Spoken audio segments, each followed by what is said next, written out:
This is what 49ers fans get for making fun of Aaron Rodgers being 0-4 against them in the playoffs.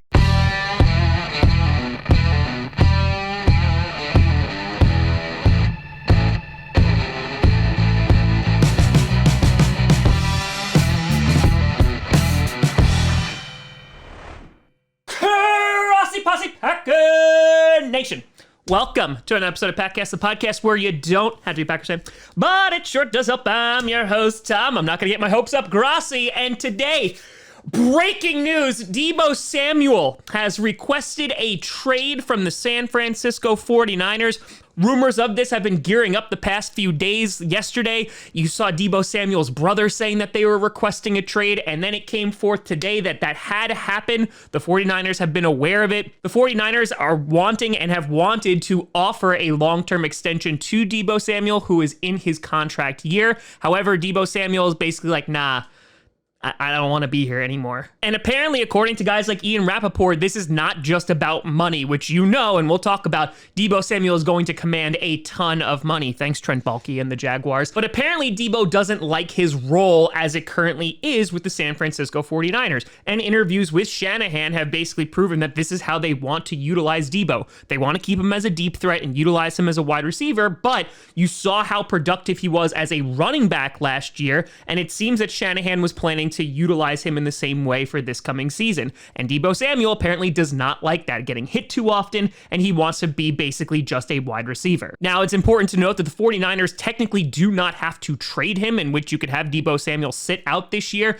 and the 49ers can just sit on it and wait. But as of right now, according to Ian Rappaport, the Jets, the Packers, the Chiefs, and the Lions are among teams that could be potential partners with the 49ers in organizing a trade. And before we start breaking down if the Packers should actually trade for him, I think it's important to note that the 49ers are probably not going to be willing or wanting to trade Deebo Samuel to the Green Bay Packers. Maybe they trade him to the Lions, but I would imagine they would want to trade him to the Jets or the Chiefs to get him out of the conference so they basically don't have to play him. And I know there's a lot of talk already talking about the Chiefs and how they would have gotten rid of Tyreek Hill, and now here comes Deebo Samuel. But with the Jets, I mean, the Jets have a ton of cap space, and this would provide a great weapon for them. On top of that, they have the number 10 overall pick. So I would imagine that Deebo Samuel is going to command at least a first-round pick. A number 10 pick might do it. It's just going to be about, do the Jets want to spend that in order to get him, and on top of that, pay that huge contract. But ignoring all of that, let's talk about if the Packers can and or should trade for Deebo Samuel. So Deebo Samuel, 26 years old, so he is still in the prime of his career, had one amazing season, which was last season, which he was the focal point of the 49ers offense.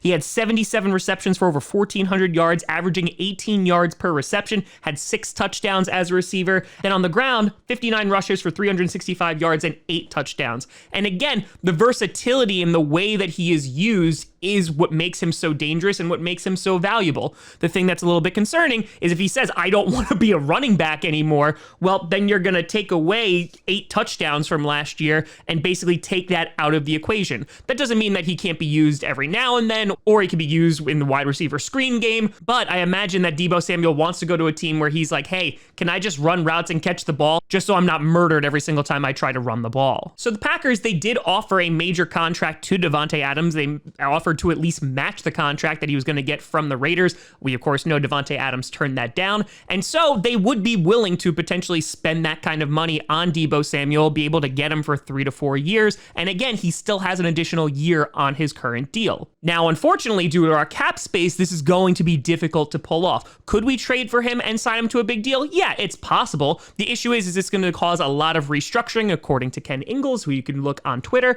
But he has basically said that we would have to restructure basically all of our remaining available contracts in order for us to accommodate a huge contract that Deebo Samuel would carry. So what this comes down to as Packers fans is you have to look at this and what are the Packers going to be giving up? Well, they would likely be giving up a first-round pick, and it could just be the one that they got from the Raiders for Davante Adams, but that would solve an immediate need in wide receiver, and you know you are getting a playmaker. On top of that, I think Deebo Samuel would excel in LaFleur's offense. They would be able to utilize him in a bunch of different ways, and even if he didn't want to be a running back, that's okay, considering we have Aaron Jones and we do have A.J. Dillon, and I think he could definitely prosper with Matt LaFleur. But on top of the first round pick, we then start going into the money aspect of it. There's rumors that he wants $25 million a year, which is a lot of money, and as we are going to go along, you're going to look at guys like Aaron Jones and of course Aaron Rodgers.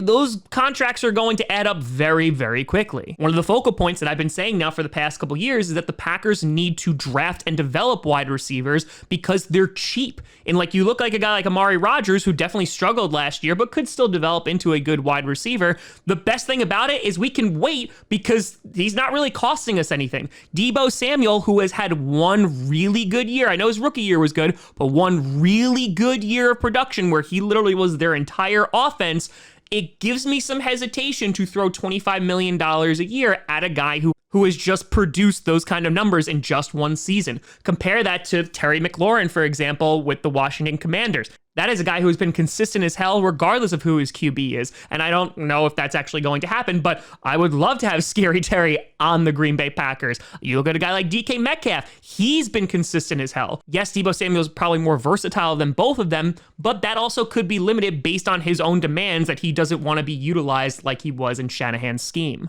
So when it comes down to it, if we got Deebo Samuel, I'd be very happy. The possibilities would be really, really cool of what LaFleur could actually do with him. However, from my standpoint, $25 million a year, giving up a first-round pick, I know it's a complete crapshoot in the draft, it just is a little too rich for my blood, and I don't know if the Packers would actually pull a trigger on it, but more importantly, I don't know if the 49ers would even trade him within the same conference. So I gotta be honest, I don't think the Packers are gonna wind up getting Deebo Samuel. It's a fun idea, but I think they're going to have to solve their wide receiver problems through the draft. And even if they do get Deebo Samuel, I think they still need to do that because they still need young talent to develop at that position. But let me know what you think down in the comments below. Do you want Deebo Samuel if you're a Green Bay Packers fan? Let me know. You can always find me at TomGrossiComedy.com or TomGrossiComedy, all social media, see down below. Check out podcasts on SoundCloud, iTunes, Google Play Music, Spotify, and of course YouTube. And a big shout and thank you to all the patrons over patreon.com/TomGrossiComedy and the YouTube members. But thank you so much for watching. I'm Tom Grossi. And as always, go Pack Go.